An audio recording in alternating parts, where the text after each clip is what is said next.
Sure. So, good afternoon, everyone. Thank you for joining us. Today we have a session on the child within by Shri Manoj Pavitran. Manoj ji has been a very, very inspirational figure for us at Parenting with Depth. Shraddha and I, we have worked very closely, learned a lot of stuff from Arul here in Chennai. Arul has been practicing integral yoga, and Arul and Manoj know each other very well. They have worked together before, and so we have also been following a lot of Manoj's writings on the net, his site on tlos.org, etc. So Manojji has been practicing exploring integral yoga of Sri Aurobindo since 1989. And he joined Auroville in 1995, and since then he has been in Auroville. He has been helping a lot of people get a good understanding of integral yoga. He's been running various programs in Auroville that have been helping a lot of people. He's also writes on medium.com. Recently he has come with a lot of articles which very, very educational and help us understand integral yoga very well. He also has made a few educational videos based on Sri Aurobindo's vision, which are available on YouTube and also on sopanam.org. Really looking forward to the session today and to learning from Manojji. Manojji, thank you so much for agreeing to do this session for us. Heartfelt gratitude to you. Over to you, sir. Thank you, Ram. Thank you everyone for joining today and giving me this opportunity to share with you some of my insights on this journey. There will be some practice to be done during the session today. So I would like all of you to have some notebook and a pen.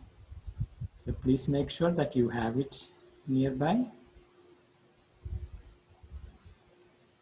And before we do any of the practices, first I would like to set the context. What I mean by the child within, and how do we explore that, and what is its connection with the child outside, children growing up with us. First, I would like to bring into our focus our Indian civilizational perspective. Across the world, all ancient civilizations have recognized the presence of a divine force behind the entire creation. A benevolent divine presence and force. This has been acknowledged across the world. All civilizations have done that. Now, what makes Indian civilization different is the fact of, or the exploration of what is referred to as the rebirth, the process of rebirth. I will be very happy actually if I can see your faces. Otherwise, I am talking to a screen with a lot of names. It's very nice when I see your faces, and it helps me to respond according to your presence. So thank you for turning on your cameras. So this notion of rebirth is something specific to Indian culture. We don't find that much in other ancient civilizations, nor in the modern psychology paradigm or modern science paradigm. It's not been recognized. It is specific to Indian civilizational perspective. There is this process of rebirth through which a spiritual evolution is taking place, and we are all in that process. We have many births before us and many births beyond the current. So when a child is taking birth, it has an evolutionary past of the soul going through the cycles of rebirth. and there is a trajectory of the future. Now, whether science recognizes this or not, modern psychology recognizes or approves this or not, is not so much relevant to us at this point of time. Over thousands of years, the masters who explored consciousness from a subjective perspective have validated again and again, century after century.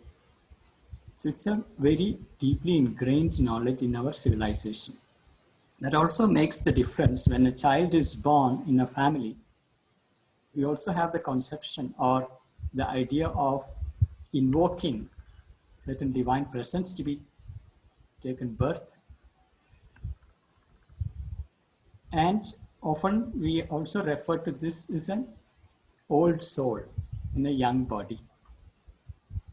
There is a recognition that there is a voice of the soul that shines even early on.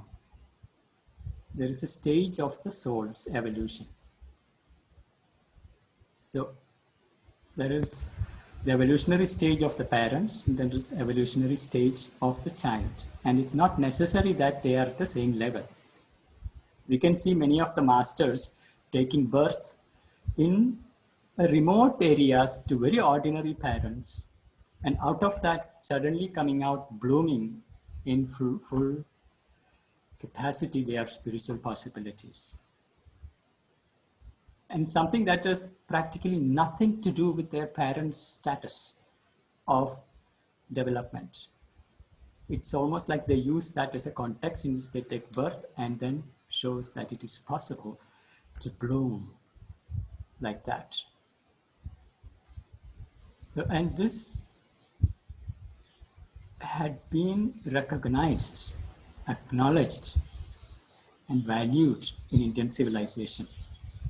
So ancient Indian education was centered around this idea of evolving soul. How to nurture that evolving soul to fulfill its potential. And in contrast to that, modern education is about how to prepare a child for a job, for the market. There is a job market out there. How to fit the child into that context. That is the framework of modern education, and it is also a batch production system where you are producing thousands of engineers, thousands of doctors, thousands of lawyers. That is what the market demands. And you produce them in batch by batch. It's part of our old industrial civilizational mindset. Whereas each individual soul, depending upon the evolutionary stage, has its unique requirement. And this is something to be consciously observed, acknowledged, and valued. And if we are to, as adults, if we are to recognize it and acknowledge it, first we need to be aware of the same thing within us. If we ourselves have been prepared by the industrial civilization through its batch production method to fit into the market economy, then we have been cast in that mold. We are also out of touch with the soul and its evolutionary propensity that creates our own, say, retarded stage of our inner development, or the stunned growth. That is, we are not able to fully bloom.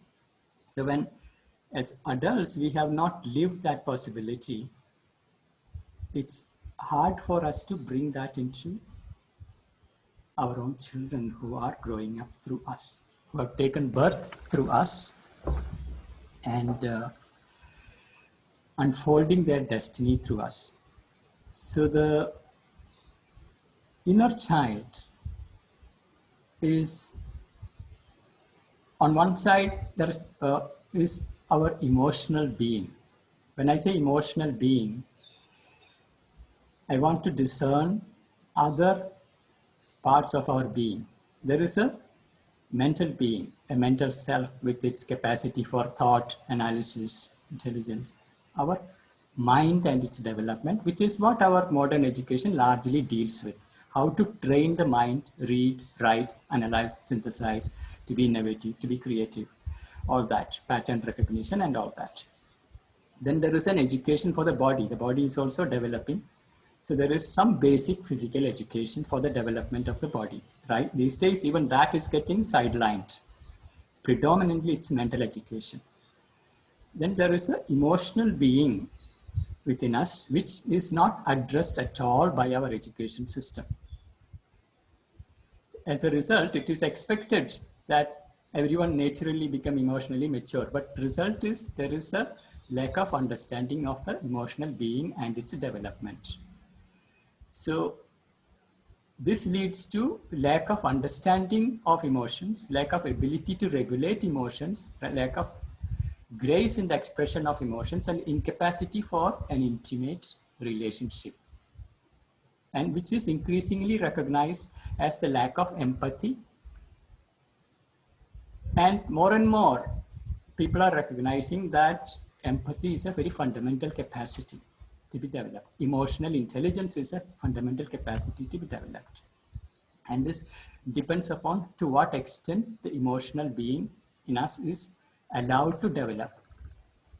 We all fall in love in our teenagers and go through the high of emotional intensity, then goes through the heartbreak and the pain. And when we repeat that experience, slowly the heart gets numbed and then we slowly suppress it. And the more we repress it, that part gets hardened. Then we become very serious adults who have to deal with the real world and its challenges, practical life. And by the time you are in your 30s, you already have heavy responsibilities. And you can't afford to be giving space to that part because the life is way too serious. It's way too demanding, and there is no space for you to really release and bring that part out. And you get a great relief when a child is born because you can really bring out your child in that space because the child reflects and bring forth that child in you. That is for quite some time. And as the child grows up and child become independent again, we lose that space. And they also fall into the same trap when they go to the educational system. So when we look at a child growing up, the child is so free, so intense in self-directed learning. Most self-driven learner, absorbing everything like a sponge. Then we put the child into school, where child is treated like a bucket to be filled. Now, this is a fundamental problem in education. You're not looking at a child as an evolving soul with the potential that is to be brought forth. Instead, an empty bucket that is to be filled with information, filled with knowledge discovered by others, so that the child can repeat like a parrot and then develop some thinking capacity, some skills so that it can perform. So in that process, what happens is child even loses the self-driven capacity to learn on his own. He works under pressure of the system. And we have gone through the same pressure. And we ourselves have numbed our own emotional being. And we can see that often when children in their early childhood, they also learn to use their emotions to manipulate, like throwing tantrum, for example, to get things done. So if you don't get your way through, you throw tantrum and parents yield and you get away with it. But when that behavior is not corrected in the early childhood, they grow up to do the same thing in their adult context, throwing tantrums. So we can see adults who throw tantrums as a way to control and manipulate others as a result of lack of emotional development and lack of emotional intelligence and a capacity to regulate emotional being. And this is very common.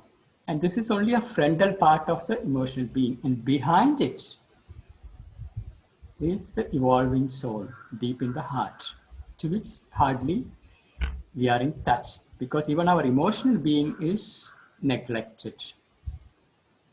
We don't give sufficient attention to that part of the being. So that gets locked up. As a result, our feeling capacity is dulled. What we enhance is the thinking capacity. So we are good in thinking, narrating, analyzing, explaining.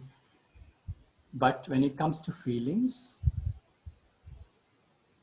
first of all, as it gets more and more suppressed, we get almost even scared to feel the depth of the heart, because often these pains show up, these frustrations show up, the anger show up. So we avoid it. We try to be very rational, stable, nice people.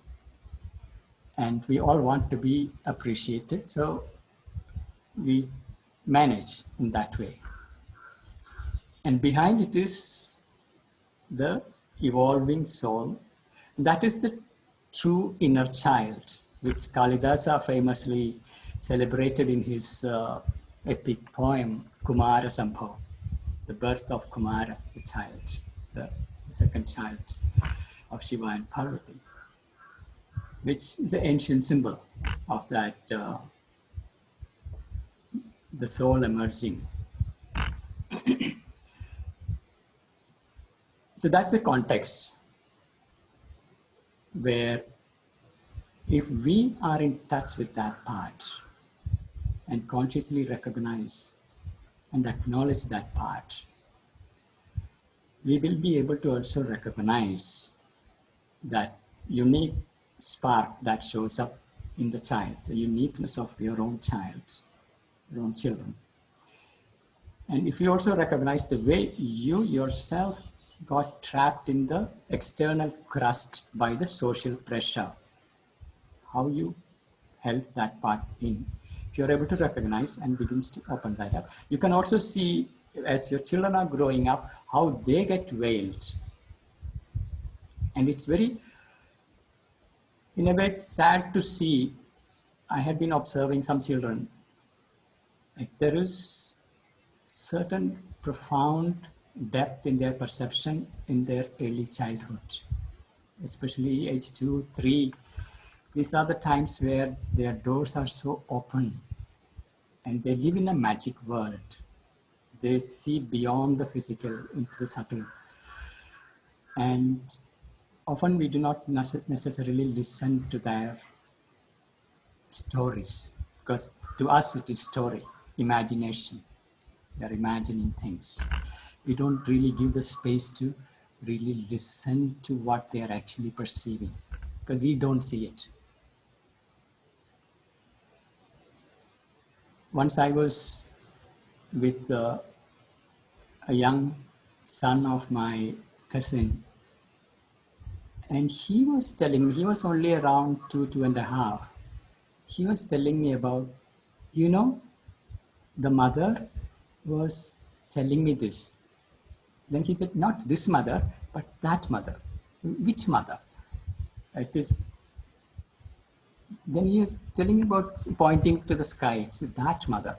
And this child doesn't know, I'm not referring to the mother of Sri Aurobindo Ashram. This boy was growing up in Kerala in his own context. He has no clue about where I am and what I do and all that. So he was talking about some contact he has with a mother who is wise, great, and communicating to him. And I was fascinated. And I was asking, who's this mother? And what did she say? And he had a very intimate understanding, and he had that conversation, that understanding connection. So many children have the connection with the divine presence, the divine mother in nature, divine presence in nature. They may use different vocabulary. I'm not saying every child has that, but as I was telling before, there are evolutionary stages. So when some children are at a higher evolutionary stage, they also come with that knowledge with which they can also express. So these doors are open. And as they go to school and we start normalizing them, and we edit out these irrational streaks of imagination, and we don't listen to them, and they slowly cover it up, and they also lose. And by the time they are 6, 7, it's a normal child, normalized into the social norms. So this is the loss that happens, and we can see in the early childhood the soul shining, and then later it's getting veiled, and then uh, their attention turns externally more and more, and by the time you are in your teens, the hormones are boiling and you are in a turmoil. And then they come to a crisis in their early 20s. The 21 onwards, the process of individualization is beginning to take place. That's when the quarter life crisis happens, where you have to make fundamental decisions regarding what is your career, what's your like partner in life, two major decisions to be made, major bifurcation point. And there is a period at that point of time, especially with the experience of falling in love and heart opening up to a greater beauty and greater possibility and sense of idealism, the door is again open. But if you don't give attention to that, they again get absorbed and submit to social pressures, takes up the conventional jobs into the routine, and the window closes again. Then they fall into the regular job, marriage, family. Its weight heavily weighs on you. And then as the children grow up, they become adults, they leave home. Then parents are stuck with each other. Now, what do we talk to each other? Our common project that we have invested all our time and energy is now gone. Now, what do we do? And there is a midlife crisis that happens at that period of time. And that's another window of opportunity to again reconnect. So in our Indian civilization, there was this brahmacharya, garhastya, vanaprastha, sannyasa, the stages of life recognized, where you get the opportunity to reconnect and build on the process that is for the fulfillment of that journey. So we are ourselves going through this journey, and our children are going through this journey,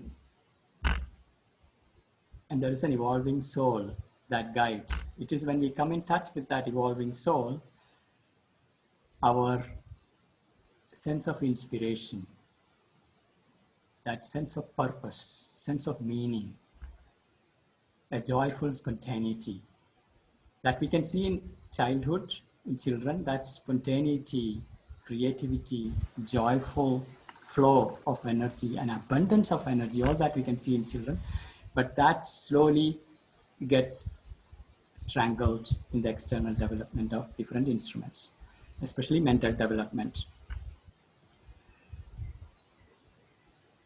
So what we need to look at now is how do we first address this child within.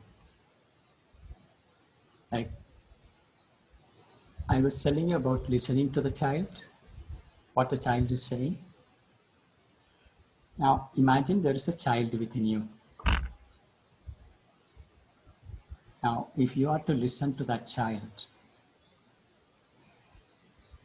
someone who probably you have not given sufficient attention, especially when we grow up, we start seeing ourselves as adults, our identity as adult.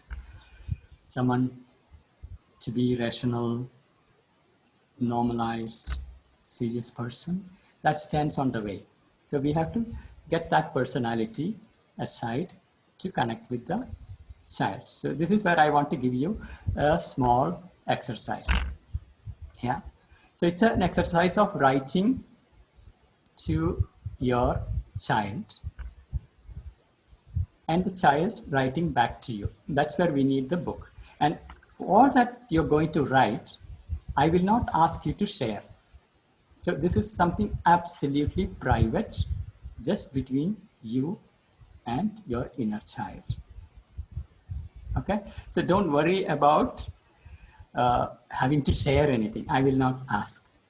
It is you and the child within. So what I want you to do is, first write to this child. Now, we have to give a name to this child. All of you, as you were growing up as little babies, your parents must have given you some sweet pet name. Yeah, not your proper adult name, but that little name by that sweet name by which you are called by either by your mother or your father. You can choose one of that name. So, dear so and so. Like my mother used to call me Manna. So I will be writing dear Manna. So you can write your pet name, dear so and so. And then write, look, I have not spoken to you for a very, very long time. I haven't heard you say anything for a long time. How are you? Where are you? Please tell me something about you. So you can customize it whichever way you want. So write a small request to this child within. Now, it is the adult in you writing to the child inside you. Okay? So, wait, I will tell you when to start. So, you write that question, a little letter, and say, I want to know. How are you? Please tell me, I'm waiting. Complete that letter and then wait for 1 or 2 minutes. And now you're shifting the personality. Now the inner child is coming forward and writing to the adult. So this time you write the adult name, dear so-and-so. So I will be writing dear Manoj. Manoj is my adult name. So you write your adult name, dear Manoj. And just start writing. And here the trick is don't think, because the thinking part is the adult narrative brain that will trick you into the adult personality. So I don't want you to think. Second thing, I don't want you to be grammatically correct. I don't want you to make sense. Okay? I want that child to express whatever comes in whichever way. Anything goes. Let the child express the way the child wants to express. So in the process of writing, sometimes some drawing may come. If drawing comes, that's also fine. But write in a free-flowing manner. Yeah, free-flow writing. No need to make grammatic sense or any sense. Just flow, flow, flow. Connect with your feelings. Express your feelings. So if you feel like you're stuck, you say, I'm stuck. I can't move. Nothing is happening in me. I'm trying to write, but nothing is happening. What is this going on? So whatever you feel at that moment, at this moment, connect your heart and write your sensations, your feelings, and write continuously. Don't stop, because the moment you stop, you start thinking. You get into the adult brain. So don't think. Just write freely, freely, freely. Write 10 to 15 minutes. Yeah, it takes time for the doors to open up. The sign is door opening. The sign is slowly the language changes. The intensity of feeling changes. another personality emerges from inside. So these are the indications that something is opening up. Your conscious mind is giving way to what is below the conscious. The subconscious is opening up. Now, whatsoever is coming, don't let your adult come and judge it. Yeah, don't let the adult to judge or say or comment anything. At the most, what you can do is ask more questions, but never argue with the child. Yeah, the personality that is coming up, don't get into a rational discussion with that person. Don't say, no, no, no, that is not right. What you're saying is not right. Never do that. Allow things to come. So this is where holding space come into the picture. You're holding space for the inner personality to come forward and address the adult in you. Okay? So we are now for, okay, 35, so 45, 50. Up to that time you have. So now be alone, be concentrated, and start writing. First the letter to the child, then wait, and then let the child write. Once you're done, we will reconnect at 4:50. I'm here. We are not closing the connection. I'm here. You write.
for the last minute.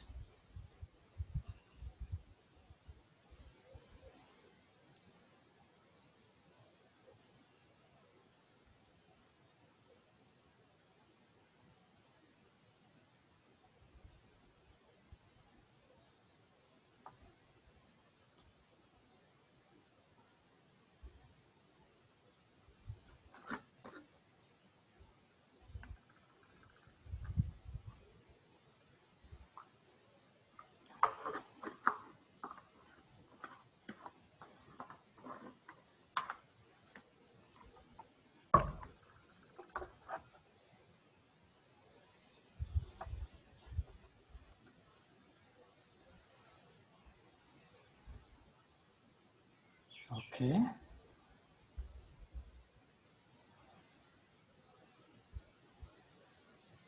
You're ready? So just give me a thumbs up if you're ready. Okay. So I don't want you to share the content of what emerged, but I would like to know what was your experience of writing. Now it's your time to tell me the experience. And from there we can take it forward. Yeah, Jyoti.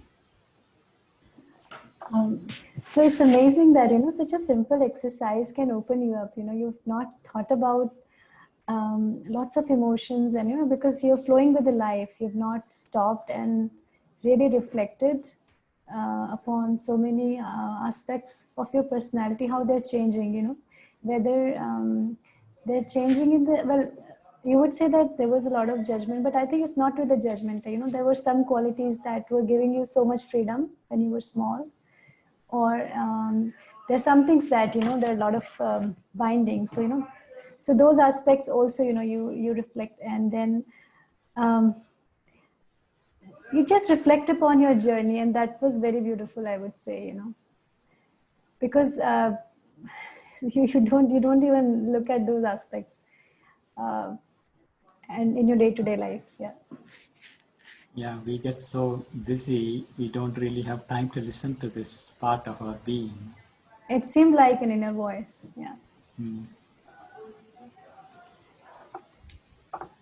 So I would like more sharing. Yeah, It can I? enriches. Yeah, Adam, yeah. Yeah. So for me, it was like I could relive all those emotions again as I was writing it. And it was so random the way it moved from one to another, and mostly around these festivals that I enjoyed. So, and yeah, it was magical. And I don't really, I mean, I didn't feel that we wrote for 15 minutes. I could go on. So it was magical. Yeah, thank you.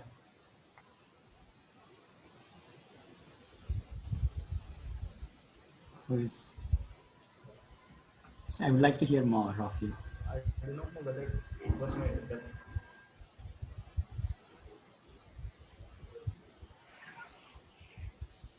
Hello. Yeah, Leela. Yeah. So somebody speaking. Yeah. No, it's your turn. Yeah. Okay. So first there was an emotion as soon as I started writing, and then all the joyous connects started opening up, things that I've really not visited at all in the recent past. Yeah. So the explorer, the lover in me, the nature lover, and all the different aspects of the childhood, the serenity around, all that started opening up. And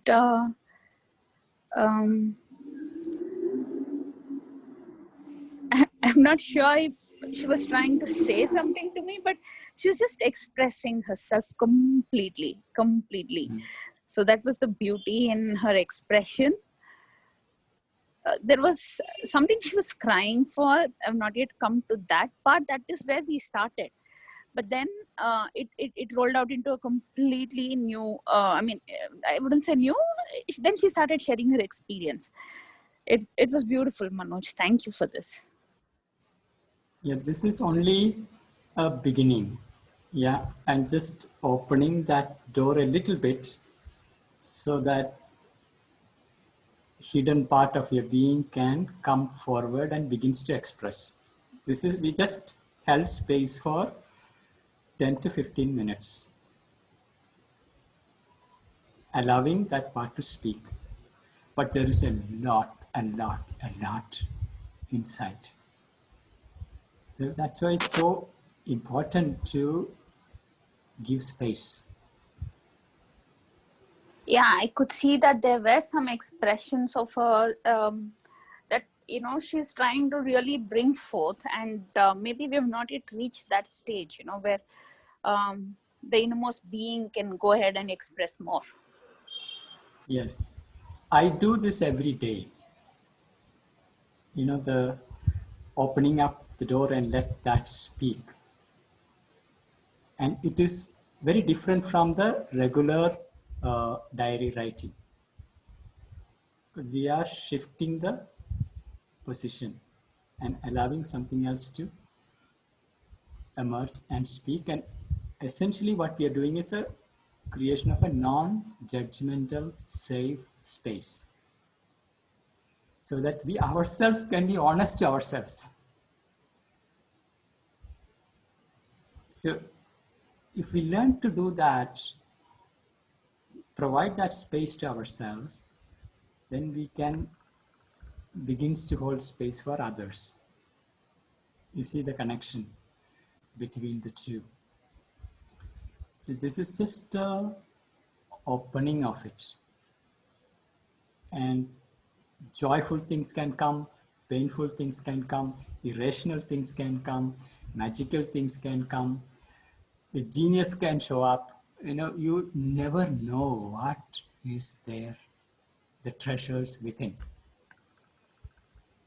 And this is a simple, extremely simple, but very, very powerful way of opening the door and holding space.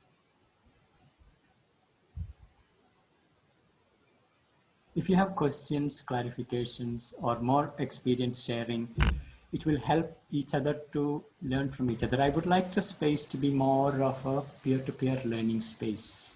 That's what I really love, when people bring forth their insights, observations, because we all come with, there is an inner knowledge that naturally, spontaneously shows up.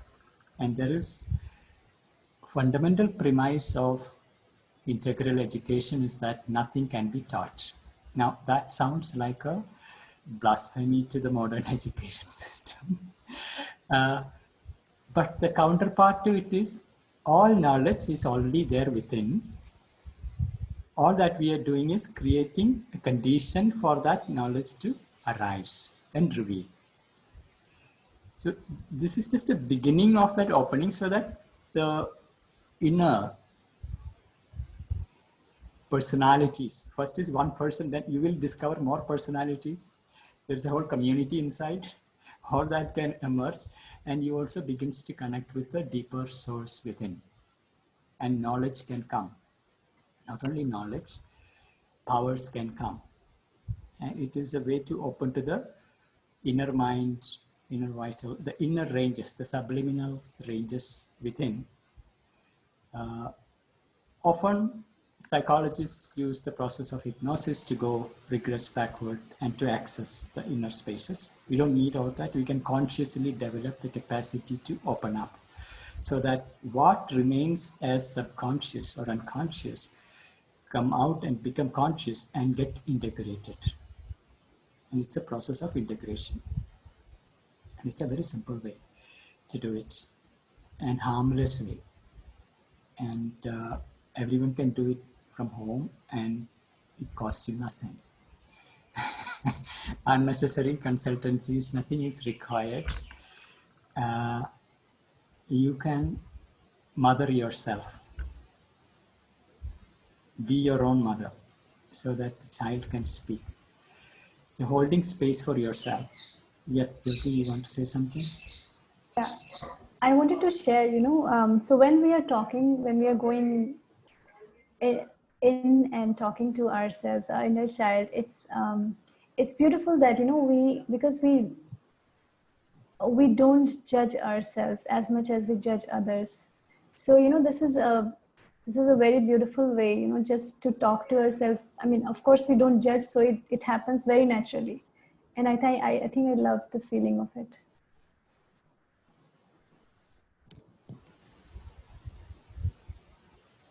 Just had a few random thoughts. Is that one thing I kind of sensed when I started to write was that there was this yearning in that the inner child in me that was seeking a voice to come out, and I realized that I hadn't consciously given it the space or the time or even a hearing thing, and that kind of like poured out. And um, I resonate with a lot of things that people tell here, but I just had this a lot of positivity that was coming out. Um, I think I don't know whether I agree to Jyoti when we say we are not that we are not as critical about ourselves as much as we are about others. Maybe it changes from person to person, but knowing or rather trying to know myself, sometimes I feel I can be a little easy on myself, considering that I sometimes work from that. I thought it was a lot more positive, and then this connect kind of brought out a lot more of positive than I had anticipated when you asked us to do that exercise. Mm. I thought it would be an outpour of something, but it ended up being an outpour of that yearning, the love, the positivity. So Yeah.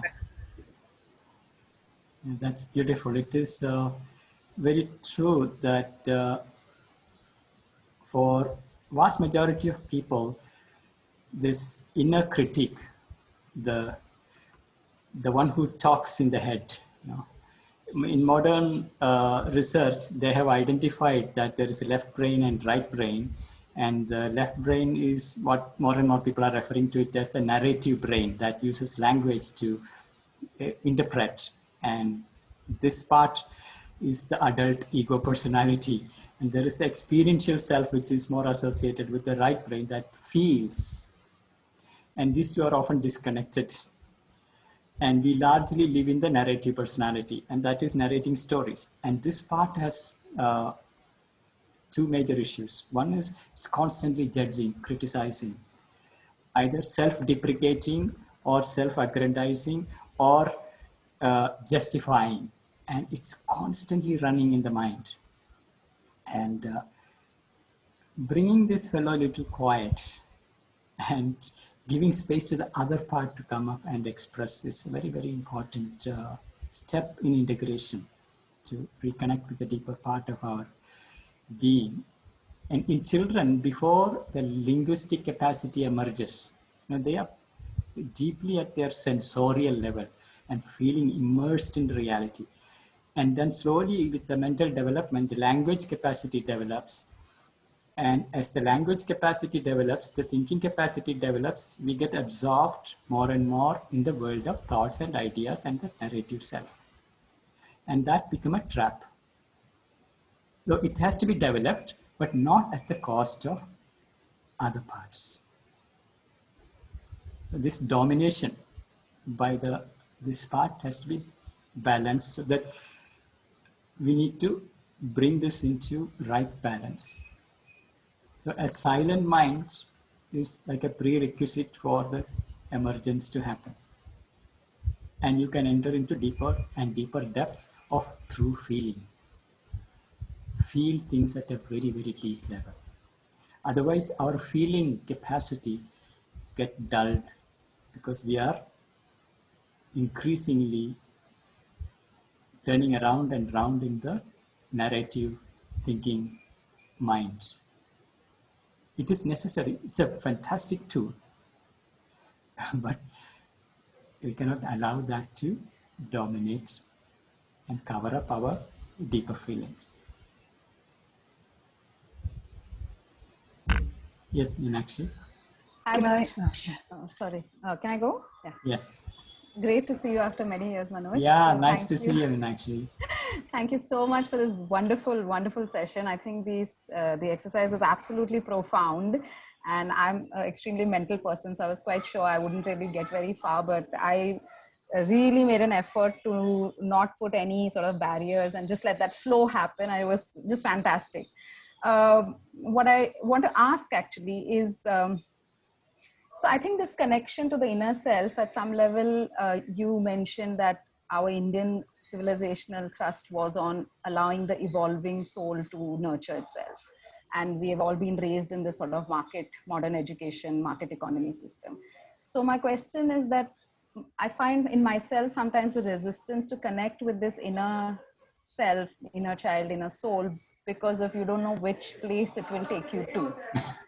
And now, as a parent of a 9-year-old, I find the same anxiety that if I allow herself to just flower, what job is she going to do in this world? Exactly. So I would really appreciate if you can share both for us as parents, because I see that this is really the doorway, but I have those fears of how do you continue to fit in the world while you're finding, sort of wisdom from above, something like that.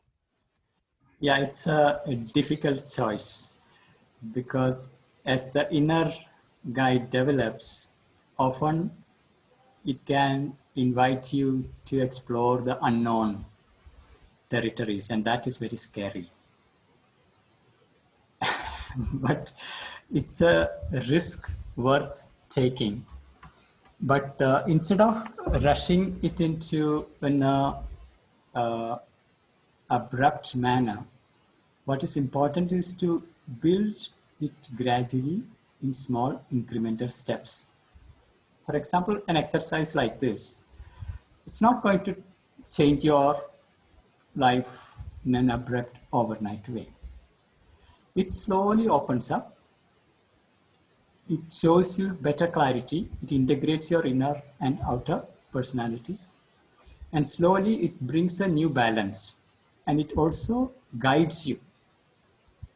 Like, what are the small steps that you can make in your daily life context for this enrichment to happen? So as you individually get integrated, you transmit that into your children. You transmit that into your husband or family or colleagues everywhere. There is this old saying, or like if you educate a man, only one person is educated. If you educate a woman, whole family gets educated. She is right there at the center, holding space for everybody. So a change that begins with a woman has a wider scope to spread. So first you're holding space for yourself to be authentic to yourself, to your emotions, to your true feelings. Then learning to express it. And that expression is largely in the form of verbal communication and your actions taking place. And you are being observed and absorbed by others. In Taittiriya Upanishad, they give a very interesting clue.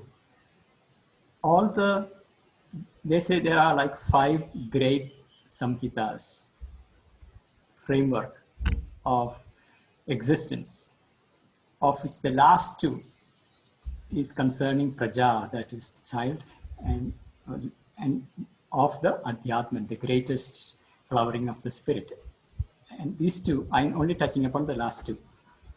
Concerning the praja, concerning the child, is Mata Purvarupam, Pita Uttararupam, Praja Santi, Prajajanakam Santanam. These 4 things, mother, father, they are linked by the child, and Prajananam is the progeny.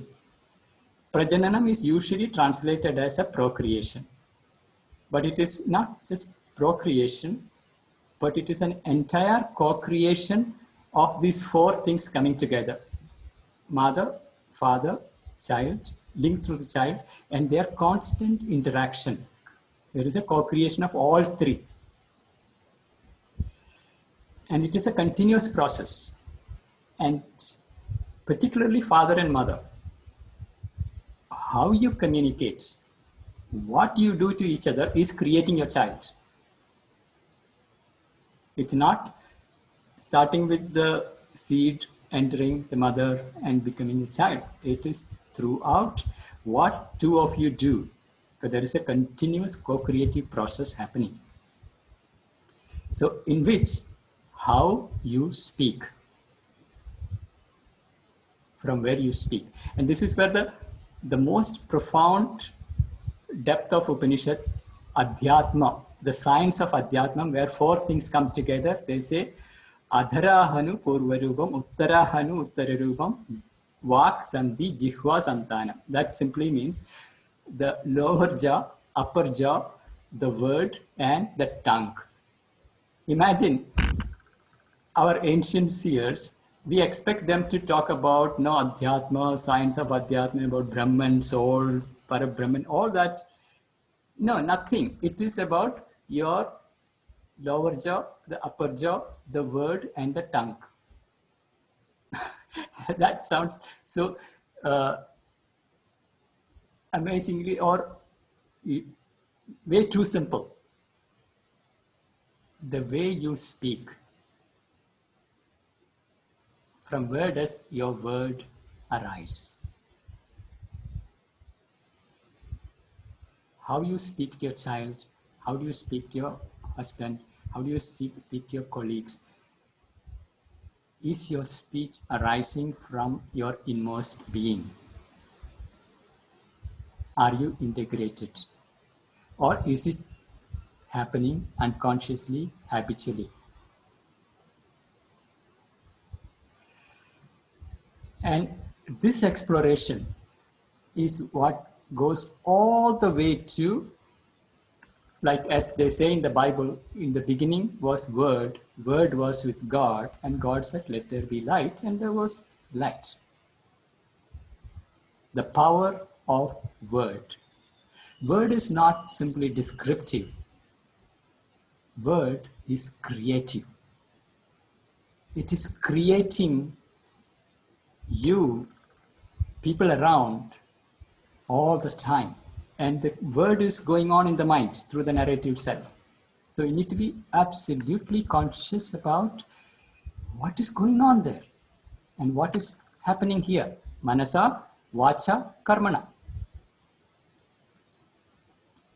So if you're listening to your child,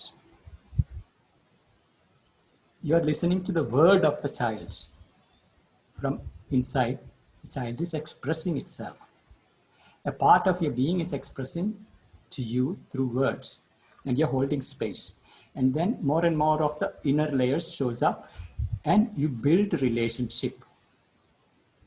You integrate. You become increasingly whole person, so that your speech is with all the parts of your being integrated. So your speech, you're creating, you're transforming everything else around.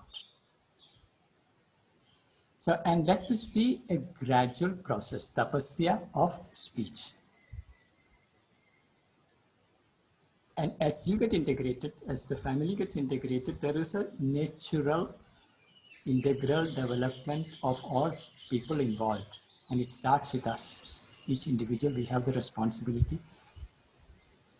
How we hold space for ourselves, how we hold space for others. And in that process, you will get clarity on what to do with the market economy, what to do with the insecurities, what to do with the world that is actually going nuts,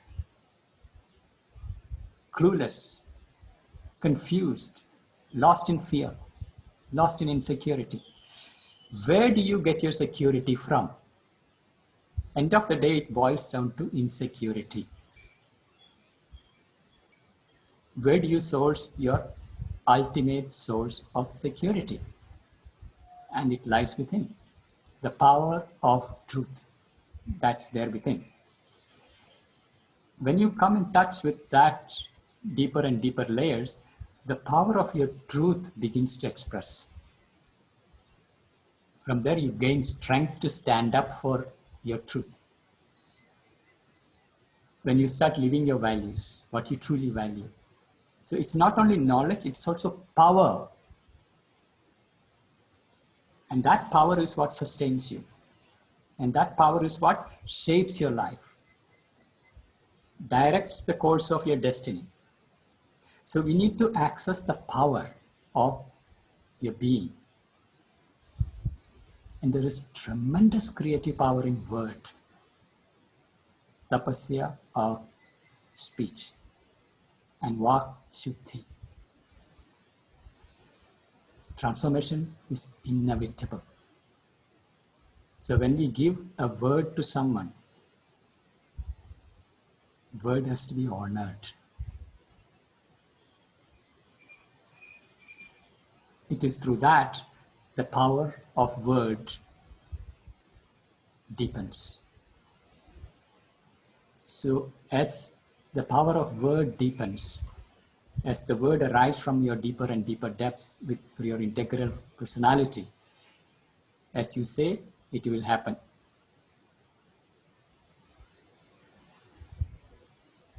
And what you say will depend upon what you actually see within you or around. That perception deepens when you hold space for yourself. You begin to see the larger nature within. Out of that perception, yada drishti, tada srishti. You begins to create. You begins to recreate yourself and your reality around. And this happens in a daily life, incremental small steps. No drama is required. You don't have to renounce life. Life is the context where refinement happens in small steps. And it undergoes natural transformation without even you recognizing it. Some years down the line, when you look back, you realize, wow, I have changed so much. How did this happen? And it's a beautiful experience. And you begin to get surprised by what you are becoming without any drama. So we don't need any pain, any drama to transform things. Just like a flower blooms, it is so gentle. So the blooming happens spontaneously, naturally, effortlessly. So keep it simple. Have no fear. Be authentic to your truth.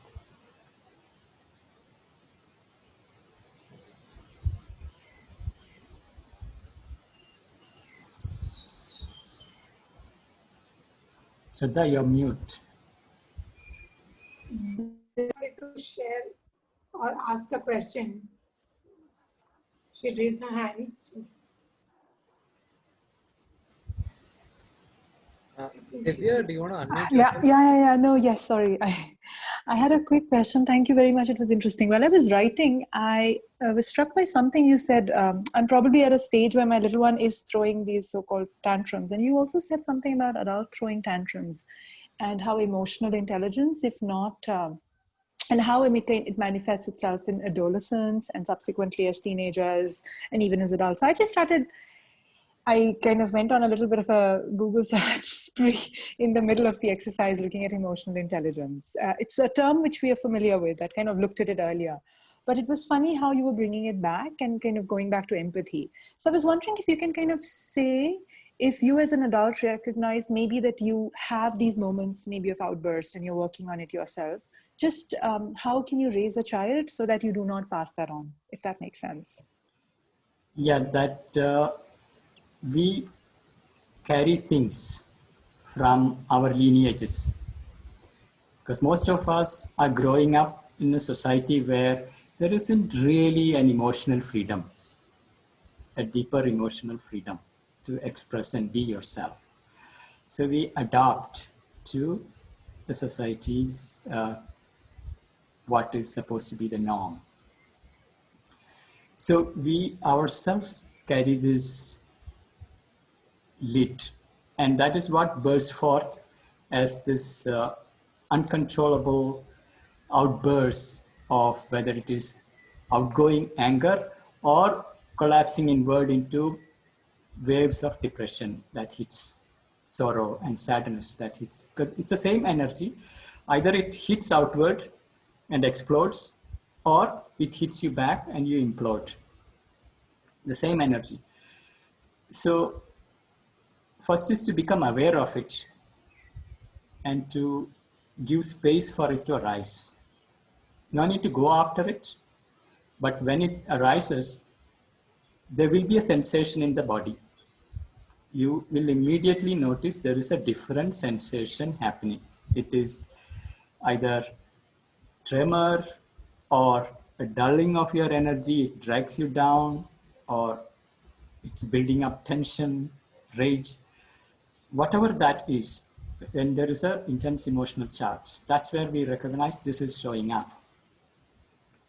And if you're unconscious, it happens in a habitual cycles according to the triggers that is there outside, and what we refer to as, that person knows my buttons. It happens all the time. So once you recognize your triggers, to be aware of it, and to, like an exercise like this, you can ask, what happened? Why you were angry? Why are you sad? Tell me. And give space for that part of your being to freely express without judging. So that you give space for that part that is in this tantrum mode or a rage or a sorrow. So that part can fully express and reveal and relax and feel that you're receiving that person. You're honoring and giving space for that person in you. We are composed of many parts, and some of these parts are hidden and they show up every now and then.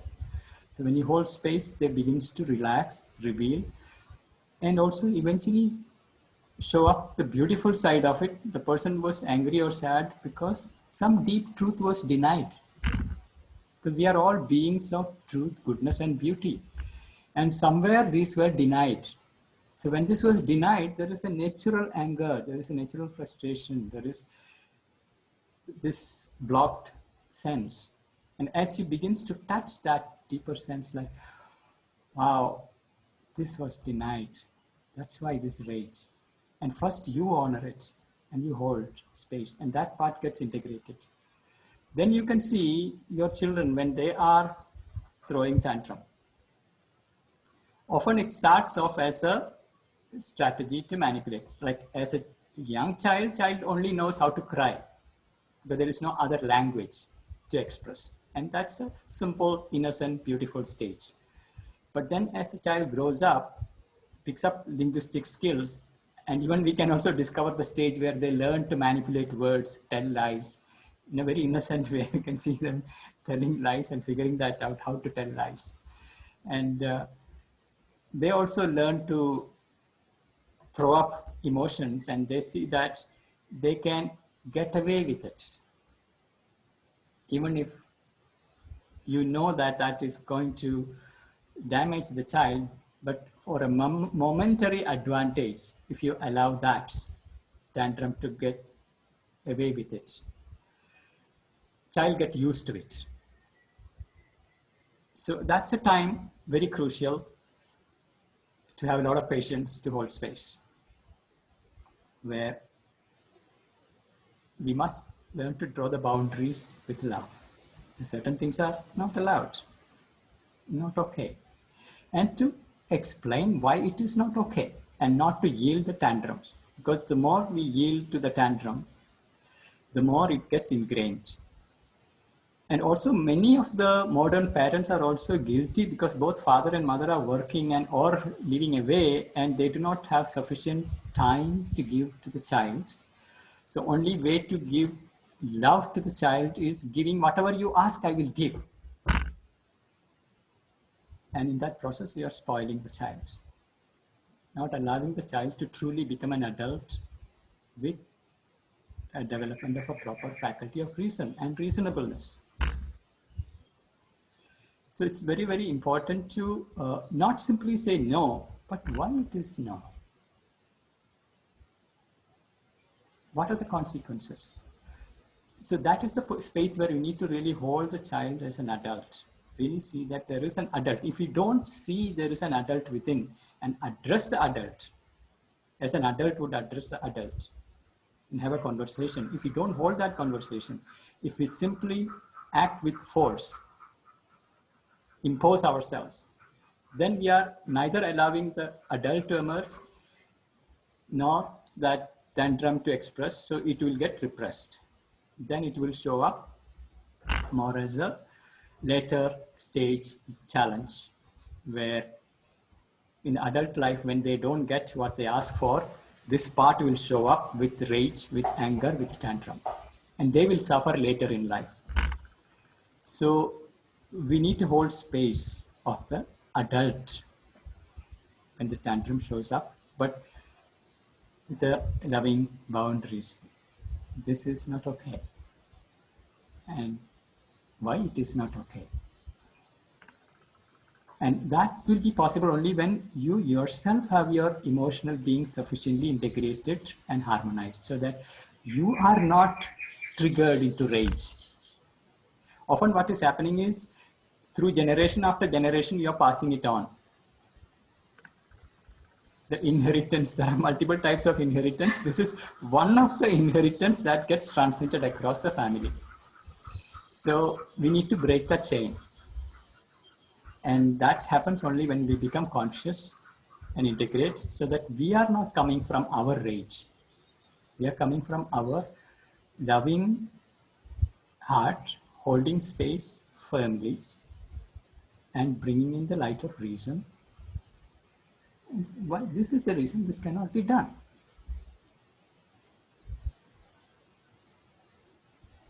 And it is a practice for all of us. And we, unfortunately, we will encounter more this in adults in our office spaces. People simply get away with drama.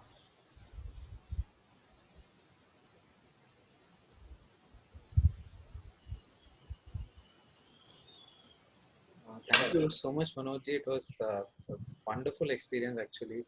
I think I truly learned today what it means to hold space for oneself. And somewhere, I mean, your being and your presence itself, I don't know, that itself like holds the space for something from within to come out. I somehow felt that it was feeling very, very safe, and it was very safe space, and it was a very, very amazing experience. I mean, started being very emotional, and then things started just coming out. So in multiple languages, sometimes English, Hindi, Tamil, things just came out, and I think like a profound life changing experience today. So thank you so much for that. Thank you. So my only request is use it. As I was telling you, I do it every day. To me, it's one of my favorite exercises I do. It's like taking bath. This is opening up that space. So I guess we are coming to an end at 5:30, right? Yeah. Shraddha, you want to say something? If nobody else wants to share or ask, I would like to take about a minute or so to share what came through in the exercise. But yeah, I'll leave first for the parents the space, and then maybe. Mr. Gonzalez, would you like to say something? Oh, yes. Oh, yeah, yes. so please go ahead. Short and sweet. I think the best thing I heard from Manoj today was learn to say no like an adult to another adult in the space of love. I think that's the finest learning for today. Thank you, Manoj. Thank you. And coincidentally, that has actually been my practice with both my children. I have never had to resort to any form of physical contact, customarily used by parents. Not even giving them a slap on the cheek or a pat on the bottom. Call it what you like. It's always been, that adult conversation. This is why. And they've understood it very, very well. So I'll just say that that's probably the best learning for any parent today. Excellent. Thank you so much.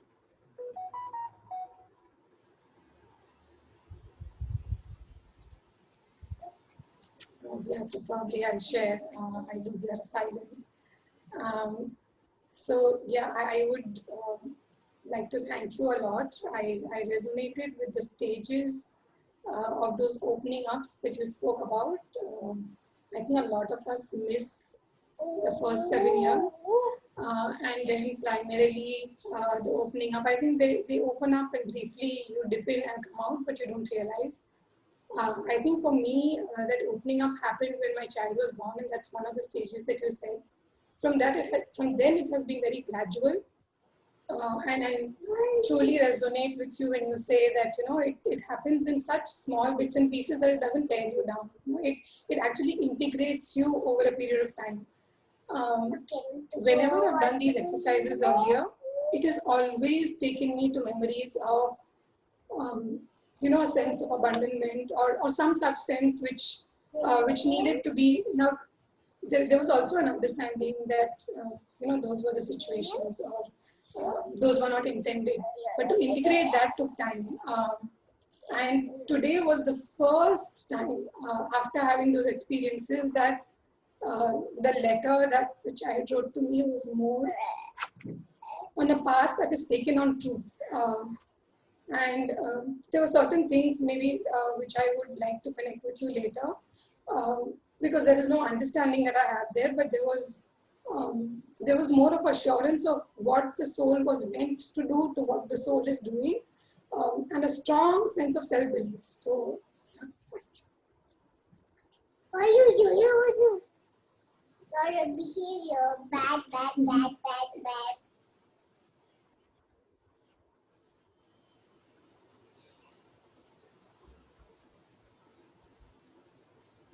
Thank you. Thank you so much, Manojji. I mean, really, it's amazing experience. I mean, I think words probably won't be able to express. Thank you so much for doing this for us. Thank you, everyone. Feel free to contact if anyone feel like. I'll be happy to have conversations. Thanks, Manoj. Thanks, Ram. Thanks, Shraddha. Thank you. Lovely afternoon. Have a good evening. Thank you. Bye-bye. Thank you to all the parents for Bye-bye. joining us. Bye. Bye. Thank you.